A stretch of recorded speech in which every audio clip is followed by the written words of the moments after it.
በእኛው አስረስ ማረ በፌስቡክ ገጹ ዛሬ አንድ ወሳኝ መልእክት አስተላልፏል። አጭር ስለሆነ ላንብብላችሁ። የፕሮፓጋንዳ ጋጋታ ከመንገዳችን አያቆመንም። የምንናገረውን እየፈጸምን የፈጸምነውን እየተናገርን እንቀጥላለን። በዚህ የጦርነት ሂደት አገዛዙን ያላንከራተትንበት ቦታ የለም። ከሶማሌላንድ እስከ ጅቡቲ፣ ከኤርትራ እስከ ፖርት ሱዳን፣ ከቀይ ባህር እስከ አባይ ግድብ፣ ከድሮን ፌስቲቫል እስከ ባሌ፣ ከምክክር ኮሚሽን እስከ አፍሪካ ህብረት፣ ከኢጋድ እስከ ሰላም ካውንስል ሁሉንም ተዟዝሮ ውርደትን ብቻ እንዲከናነብ አድርገነዋል።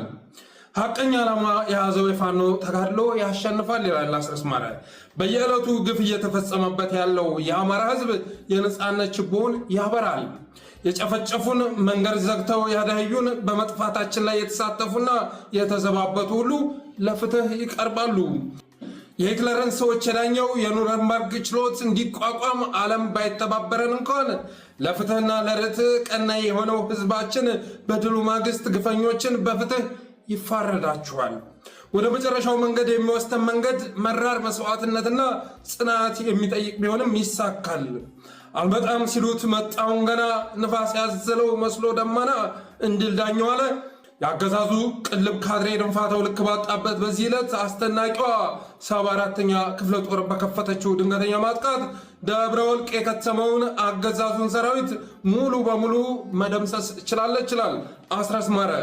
ሌሊቱም በጀመረው የአገዛዙን ሰራዊት የማጥቃት ኦፕሬሽን በርካታ ኃይል ተደምስሷል፣ ተማርኳል። የአገዛዙ ካድሬም ተሸኝቷል። ይህም ትግል ይቀጥላል ይላል አስረስ ማረ ያጋራው መልእክት። በነገራችን ላይ ደብረ ወርቅ ላይ ዛሬ የተከሰተው ገድል በቃላት የሚገለጽ አይደለም።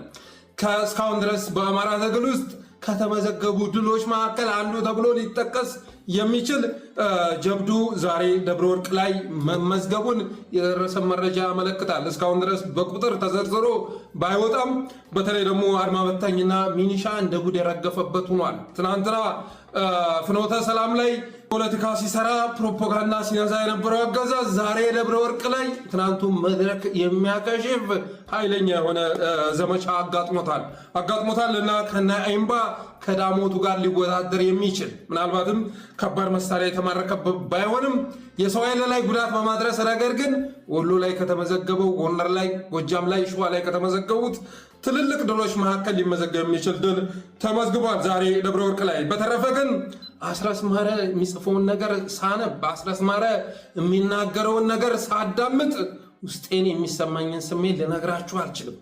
አንድ እንኳን ባለፈው መሳይ ጋር ያደረገውን ቃለ መጠይቅ ከፍታችሁ ብትመለከቱ ቃላት እንኳን አይደናቀፍም።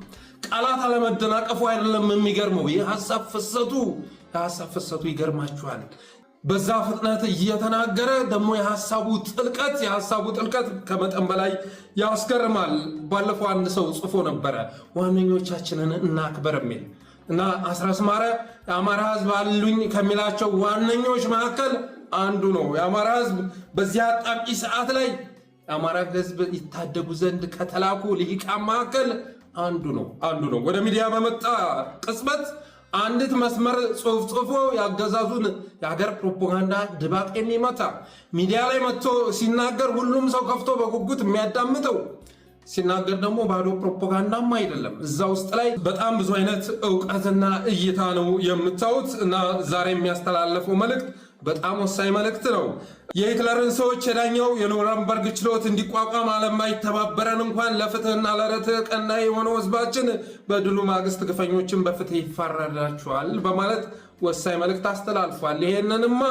ይሄንንማ ካላየንማ እውነት ከመንበር የለህማ ነው ያለው አያሙሌ። እውነት ከመንበሩ የለማ።